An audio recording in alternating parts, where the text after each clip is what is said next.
He walked up to the front gate with nothing but a backpack and a quiet smile. The guard stopped him cold. "This is for speakers only."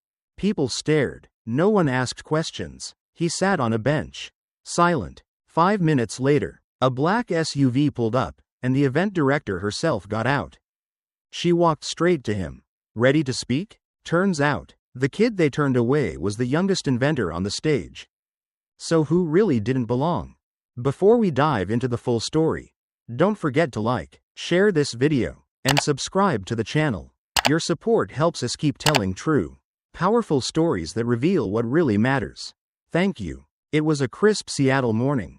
Outside the Seattle Tech Center, voices mingled with the chill air, badge scanners beeped, coffee cups steamed, and tech lingo floated casually across the courtyard. Malik Evans stood quietly near the entrance. 16, hoodie zipped, backpack worn at the edges. He checked his phone again for the third time. His name was on the speaker list. Confirmed twice, but he still hesitated. Around him, attendees in blazers and polished shoes passed without pause. A few glanced at him and looked away. He was used to that. He'd made it here on his own, on scholarship, with his code, and a little borrowed faith. Today wasn't just another conference. It was his shot. But sometimes, you don't need to be loud to shake a system. And all it takes is one person to treat silence like it means less. Until someone sees it for what it really is. The wind in Seattle that morning had a bite to it, sharp, steady, the kind that crept under collars and tugged at scarf ends. Outside the Seattle Tech Center, a line of well-dressed professionals moved briskly past security, badges flashing, coffee cups in hand, their conversations buzzing with words like disruption, funding, and launch timeline. Malik Evans didn't fit that flow. 16 years old, hoodie zipped up high, fingers gripping the strap of a frayed backpack. He stepped carefully to the entrance, head slightly bowed like he wasn't sure if he belonged. He scanned his phone for the digital invitation that had been emailed 2 weeks ago with words like, "honored to welcome," and "youngest contributor." He didn't expect a red carpet. But he didn't expect a wall either. The wall came in the form of a man named James Kirkland, whose navy windbreaker barely covered the stretch of his shoulders.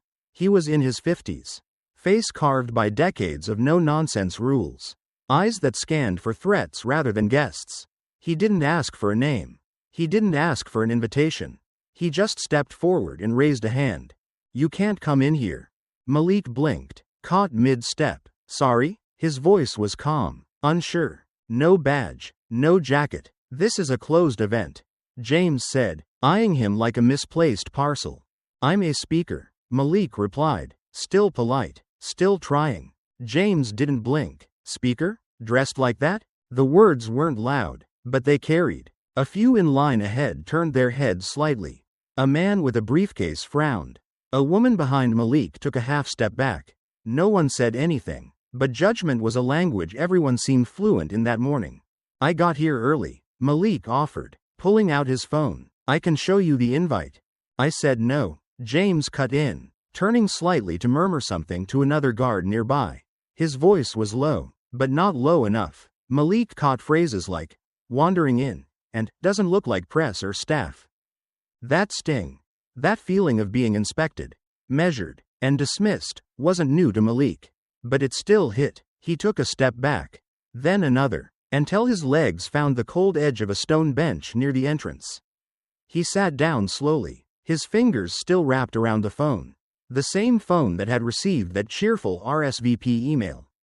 The same phone he used to code for hours in the dark because their living room lamp flickered when the microwave ran.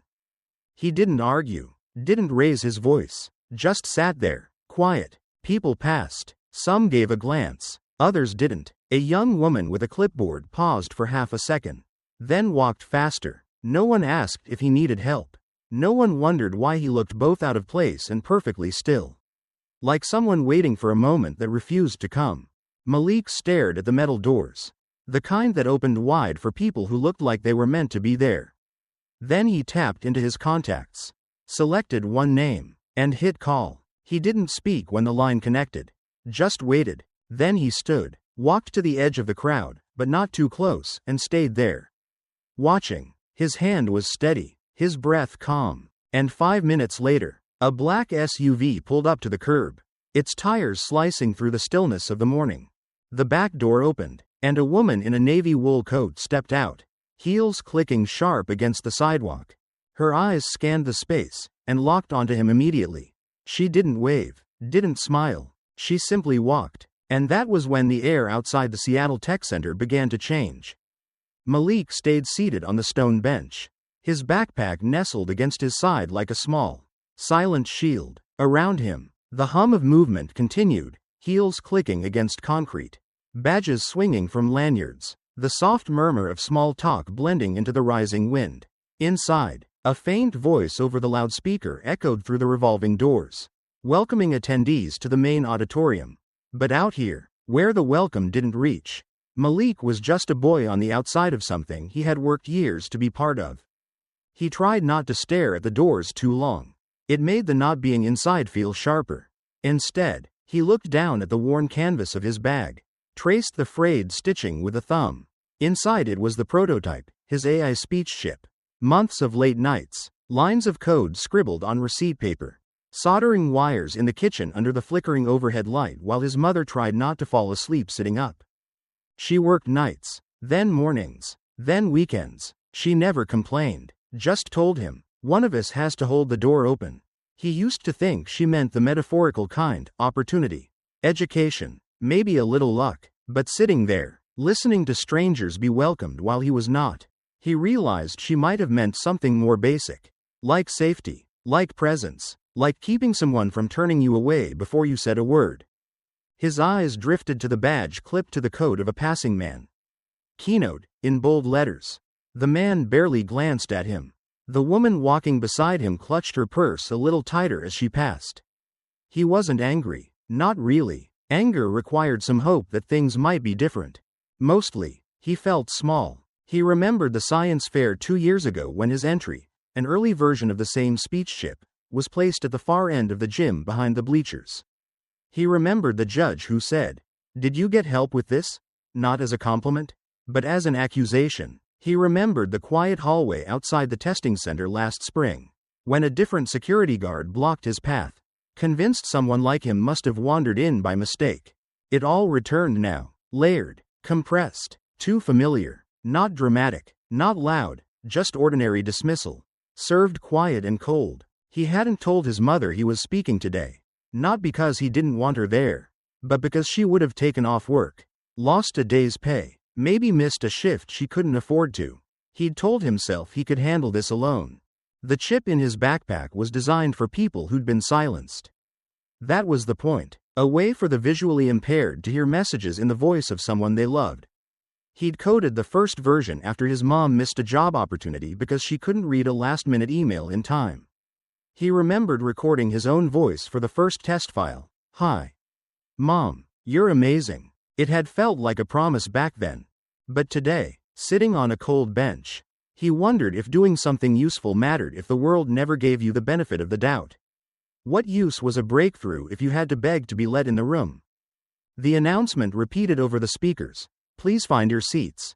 The program will begin shortly." Malik closed his eyes, just for a moment, long enough to push down the growing ache behind his ribs. He pulled out his phone again, this time not to check his invitation, but to open his call list. He tapped the first name. He said nothing when the call connected. He didn't have to. Across the lot, tires rolled up slow on polished pavement. A black SUV eased to a stop just outside the entrance. And a uniformed valet rushed to open the door. A woman stepped out. She was tall, poised, deliberate in her movements. Her navy coat hugged her shoulders like it had been tailored to carry weight. Her heels struck the ground in short, sharp notes that cut through the low murmur of the crowd. Around her neck, a conference lanyard shimmered in the light. Director, Evelyn Pierce. She didn't look at the guards. She didn't scan the line. Her eyes found Malik in an instant.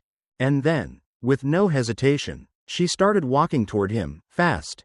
The sound of Evelyn's heels struck the courtyard like a metronome, each click cutting into the morning air with deliberate rhythm.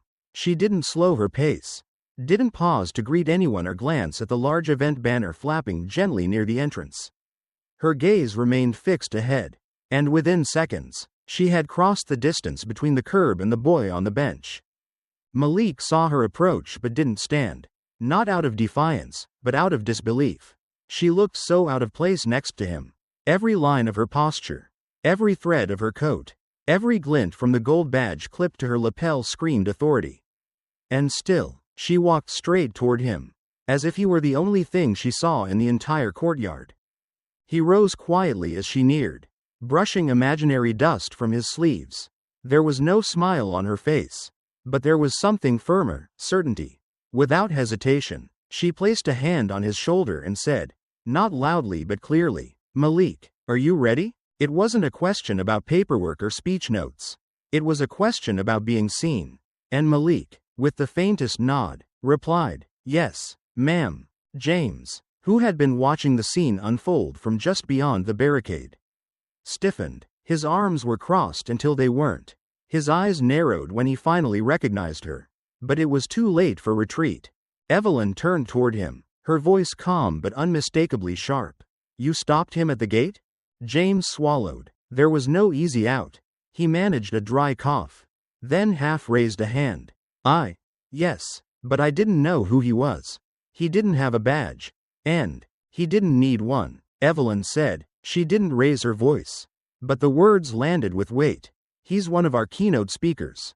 And more importantly, he's a young inventor whose work will outlast all of ours." A wave of quiet moved through the courtyard. Conversations faltered. Even the security team, usually unfazed, exchanged looks. One younger guard near James leaned in and muttered under his breath, "That's Evelyn Pierce." James didn't reply. His throat tightened. He looked at Malik, and for a moment, there was something like regret behind the bristle of his mustache.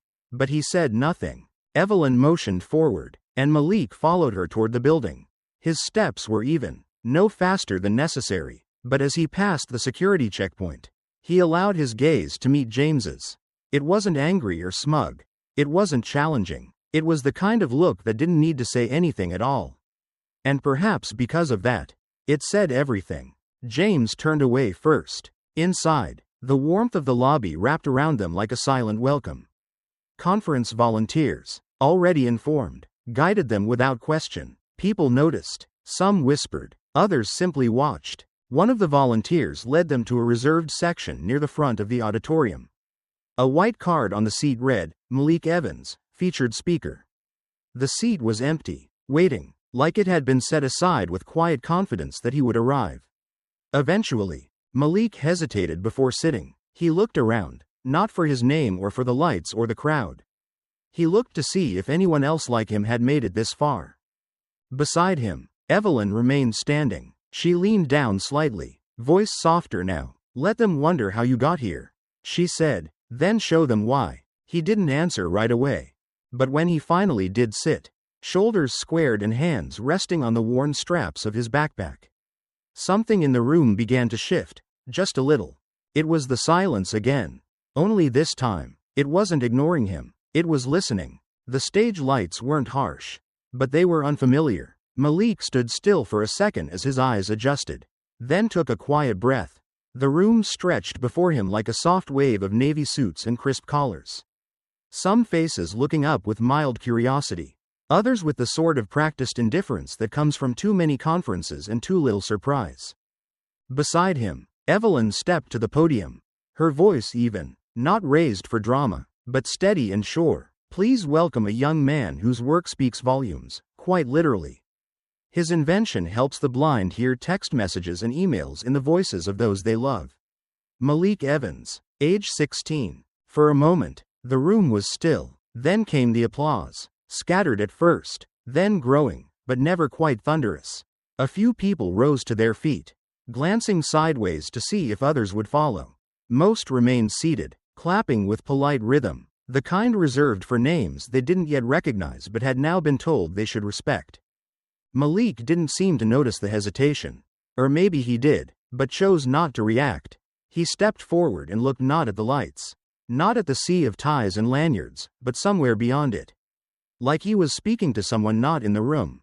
"I made something," he began, voice clear but soft, "because my mom couldn't read an email.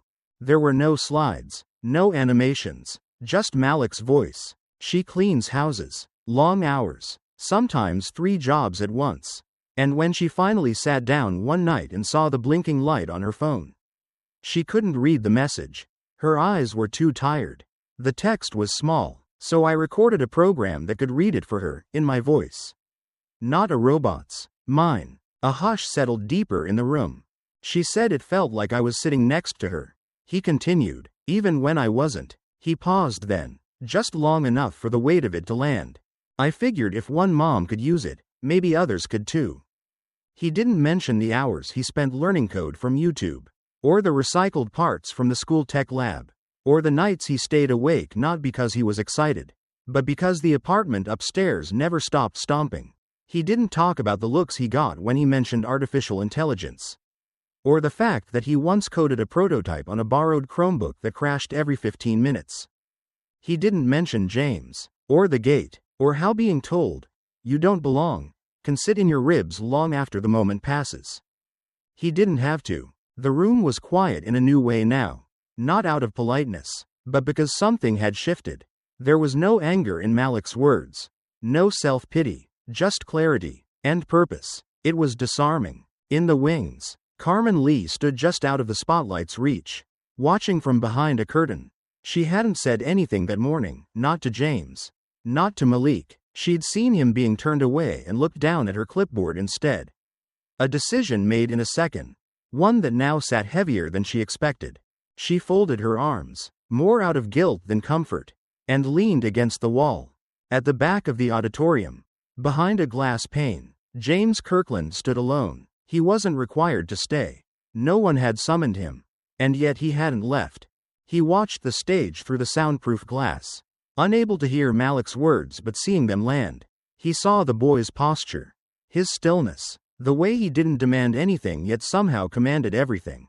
James glanced down at the printed badge on the monitor in front of him. Malik Evans, inventor. The words stared back at him like a quiet correction. He didn't move, didn't speak, but something in his chest shifted, just slightly. Not a collapse, not yet, more like a crack. And sometimes, that's where the truth starts to seep in. The crowd had thinned. Lanyards were tucked into coat pockets. Coffee cups discarded. And the last round of applause had faded into casual footsteps and murmured goodbyes. Malik stepped off the stage, the heat of the lights still faintly on his skin. His backpack felt heavier now, not from the weight of what it carried, but from everything the past few hours had laid on his shoulders. He walked slowly through the hall. No one asked for a photo. No one rushed to shake his hand. But something had changed. The same people who once looked through him now looked at him. Some with curiosity, others with the quiet regret of realizing they'd missed something important. He didn't need validation, but he could feel its presence now, gentle, tentative, like a door opening with a soft creak instead of a grand swing. Near the back wall, just past the information desk, stood Carmen Lee. She wasn't in uniform anymore. Her staff badge hung sideways on a clip at her waist, and in her hands, wrapped carefully in a waxy paper bag, was a sandwich. Malik saw her before she moved. She hesitated, then took a step forward. "I saw you this morning," she said, not smiling, not avoiding. When that happened, I didn't do anything. I should have." Malik didn't answer right away. There was no anger on his face. No coldness either. He simply looked at her, present and patient, as if letting her find the right words was its own form of kindness.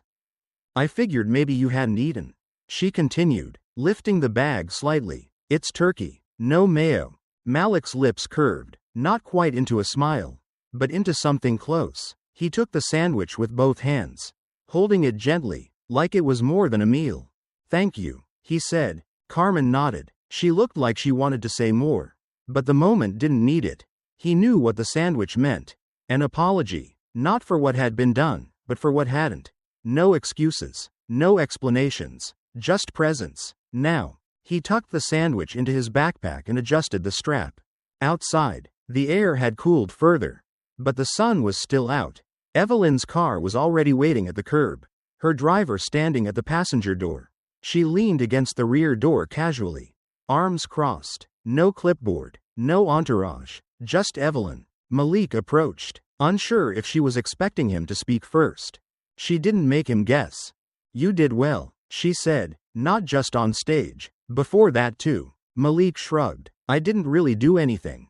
"You didn't escalate," she replied. "You didn't retreat either. That's something most grown men haven't figured out how to do yet." He smiled, this time fully. There was something easy about her presence, like she wasn't there to manage him, but to challenge him gently. She handed him a simple white card. No logo, just her name and a phone number beneath it. "I run a small satellite team in Boston. It's focused on community-based tech solutions, accessible AI, local infrastructure, voice mapping in underserved languages. I'd like you to consider joining us." Malik stared at the card for a moment. "But I'm 16. Evelyn didn't blink. "That's why I'm asking now. People your age still believe things can change. You haven't unlearned that yet." He turned the card in his fingers. It was just paper, but it felt like something more. "I don't know if I'm ready," he said. "None of us are," she replied. "But sometimes, being unready is the only thing that keeps you honest." She stepped back toward the car. "Think about it. No pressure." Malik nodded, watching her climb into the SUV. The door closed softly behind her. He stood at the curb for a while longer, staring at the city in motion. The honk of a distant horn. The rumble of a bus turning a corner. The way a stray napkin fluttered down the street like it had nowhere to land. He pulled out the sandwich again. Still warm. It wasn't just food. It was the first time someone had seen him.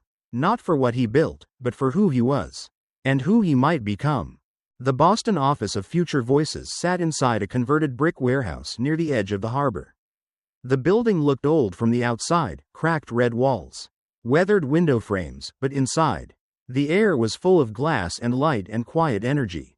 Rows of clean desks, tall screens, and whiteboards covered in ideas filled the open space. The walls were lined with portraits, not of CEOs, but of teachers, nurses, single mothers, and students. It was the kind of place built to feel like it stood for something. Malik was ushered in without ceremony. No one introduced him over loudspeakers. No one pointed. A few people looked up from their screens and nodded. But most went back to their work. Evelyn had said it would be this way. "We don't walk around with applause," she'd told him. "We build things quietly, but not blindly." That afternoon, Malik sat in on a technical review. He watched a team walk through an update to a digital voice platform, one designed to help elders communicate with family in regions where internet bandwidth was unstable. On the screen, a prototype ran a text-to-speech sequence. Malik's code, the same sequence he'd written months earlier in his bedroom, on that old laptop with the battery that overheated if left plugged in too long.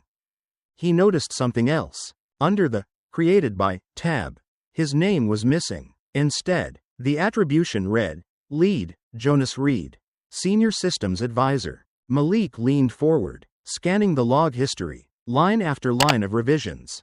His original script was intact, logic branches, error flags, even the signature comment he'd left in the testing version, to make Grandma laugh. It was still there, but so was Jonas's name.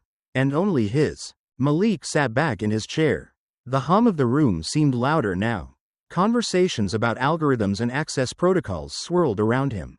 But he couldn't hear them clearly anymore. All he heard was his pulse. That night, after everyone had gone home, he sat alone in the side conference room. The window looked out over the bay, where red and green buoys blinked slowly in the dark. He opened his laptop and pulled up the email draft he'd started earlier. It was long, honest, angry in some parts, thoughtful in others. He reread it, then deleted almost all of it, rewrote it, paused. His fingers hovered over the keyboard. He thought about the students who might follow. The ones who would submit code and hope it mattered. The ones who wouldn't speak up because they were taught not to.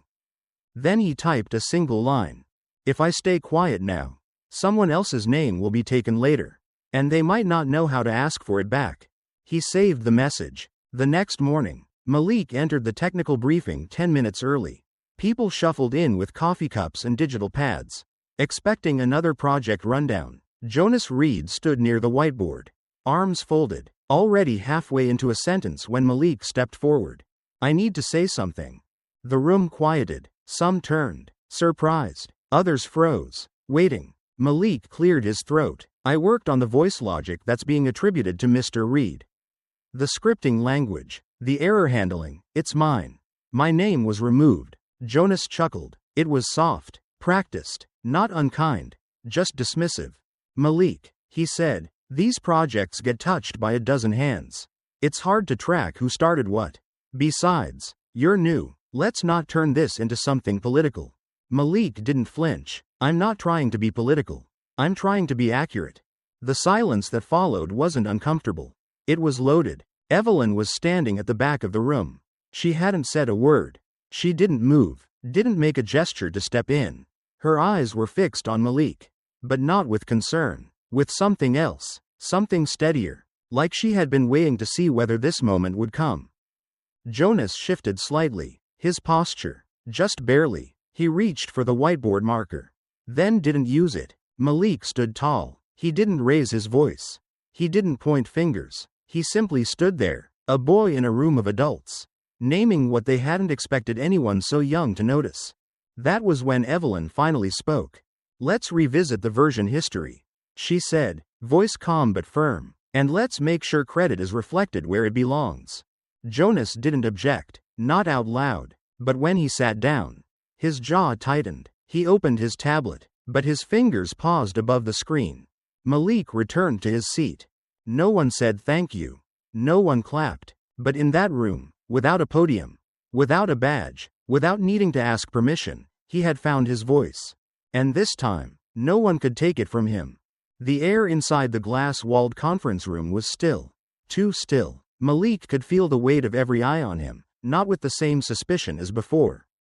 But something even harder to carry, expectation. It wasn't the kind that asked for a performance. It was the kind that quietly wondered if he would stand his ground or step away. He had just finished his presentation. Not flashy, not emotional, just the truth. A screen full of version logs. An internal email chain with his name replaced by someone else's. And one quiet sentence. This is not a mistake. It's a pattern. Jonas Reed was the first to respond, clearing his throat as if brushing off a speck of dust that hadn't landed yet. There's clearly been a miscommunication, he said, trying to inject calm authority into his voice. At this level of collaboration, attribution shifts often happen during data merges. I can assure everyone. Malik didn't interrupt. He simply tapped a button on the tablet. And the projection changed. An image of an internal message appeared. Time-stamped. With a directive from Jonas himself. Please remove M. Evans from contributor credits on visual rollout. Senior team only. No one spoke. Jonas's jaw tensed. But his face remained composed.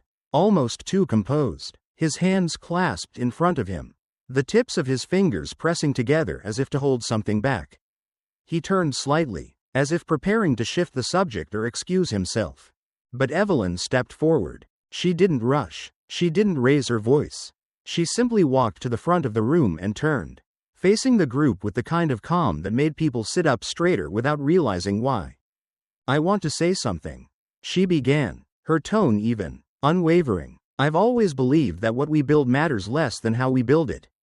Today reminded me why. She looked at Jonas for a brief moment, not with anger, but with something firmer. Disappointment. I'm sorry this happened, she said, turning to Malik, and I'm grateful you didn't stay quiet. Jonas shifted in place. He didn't speak again. His fingers, still clasped, had gone white at the knuckles. Evelyn looked back out at the room. We don't give young people positions of leadership because they're flawless. We give them that chance because they haven't yet learned to bend what's right just to stay comfortable. A murmur passed through the room. Heads nodded slowly. A few people whispered. Most just listened. Then Evelyn turned to Malik again. This time with something softer in her voice. I've been looking for someone to oversee the ethical review side of our community initiatives. It's not glamorous, but it's essential. It would mean sitting in rooms like this, asking the uncomfortable questions before someone else has to. Malik didn't answer right away. He wasn't used to being asked. Not like this. Not as a peer. He looked around the room. At the faces no longer looking through him. But at him. At the back. Carmen Lee stepped forward. She had been silent the whole time.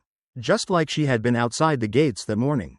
But this time, she didn't stay quiet. I support him, she said clearly. We need more people like him. Honest enough to say what others won't. There was a pause. Then, from one side of the room, a clap. Then another. The kind of applause that doesn't start as a wave, but builds in layers, carefully, truthfully, until it fills the space without needing to prove anything. Malik stood there, not smiling, not blinking too fast, just taking it in. Across the city, in a modest security booth back at the Seattle Tech Center, James Kirkland sat watching the live stream on a small office monitor. His lunch sat untouched beside him, his hands folded in his lap. When Malik had first appeared on screen, James hadn't expected to feel anything. But as he watched the boy hold his ground, watched the room shift around him instead of against him, something in James gave way. A silent release. He reached for his security badge, worn from years of the same route, same schedule, and unpinned it from his shirt. He set it on the desk. Not dramatically, just firmly, like letting go of something that had been too tight for too long. He didn't know what would come next, but he knew this much. Sometimes power looks like control, and sometimes it looks like a kid who refuses to let go of his own name. It had rained the night before. Seattle sidewalks still glistened under the morning light, and the air carried that cool, damp scent of wet concrete and distant salt. Malik stepped out of the cab with his old backpack slung across one shoulder and his sneakers making soft squeaks with every step. The soles were thinner now, frayed at the edges, but they still fit just right. He paused at the front of the Seattle Tech Center, not because he was unsure of where to go, but because this time, no one stood in his way. Carmen greeted him just inside the main doors. She was dressed in a simple navy cardigan, clipboard under one arm, and a smile that was quiet but warm. She didn't say much, just handed him a small rectangular badge in a plastic sleeve. White background, clean font, mentor, technical and ethics advisor. Malik looked at it for a long moment before clipping it to the edge of his hoodie. "They're waiting for you," she said. He nodded and walked toward the same auditorium where, weeks earlier, he'd stood on a stage not sure if his voice would carry. Now, it was filled with 20 students, eager, jittery, unsure of where to sit or how to speak up first. He spotted him quickly, a small boy, maybe 12 or 13, sitting at the end of the back row. Asian, wiry frame, both arms wrapped tightly around a dented laptop that looked like it had survived one too many school years. The boy watched everyone else like he was trying not to be seen. Malik made his way over. Slow and casual, he stopped at the edge of the desk, bent slightly, and placed one hand gently on the boy's desk. "I used to carry that exact model," he said. Battery barely held a charge. The keys were stiff. The boy looked up, uncertain. "I didn't win anything because of the machine," Malik said softly. "I just kept showing up with it, even when people told me I didn't belong." There was a flicker in the boy's eyes, not recognition, but something even better, understanding. The morning session began. Malik led a short orientation, walking through community-led design, responsible coding, and the importance of putting people first in every product. He didn't use slides. He told stories. Stories about failure, about being overlooked, about the cost of staying silent, and the weight that lifts when you finally speak. After the session ended and the students filtered out in small groups, buzzing with their own ideas and questions, Malik stepped back outside. He didn't rush to leave. He turned toward the edge of the courtyard, toward the bench near the security booth, the one where it had all begun. It looked the same, but something new caught his eye. A small sign, bolted carefully onto the side of the stone. "Future speaker waiting area." Malik smiled. It wasn't flashy. It didn't have his name on it, but it didn't need to. He sat down on the bench. Just like before, same posture, same bag beside him, but this time, he wasn't waiting to be let in. He was waiting to welcome someone else.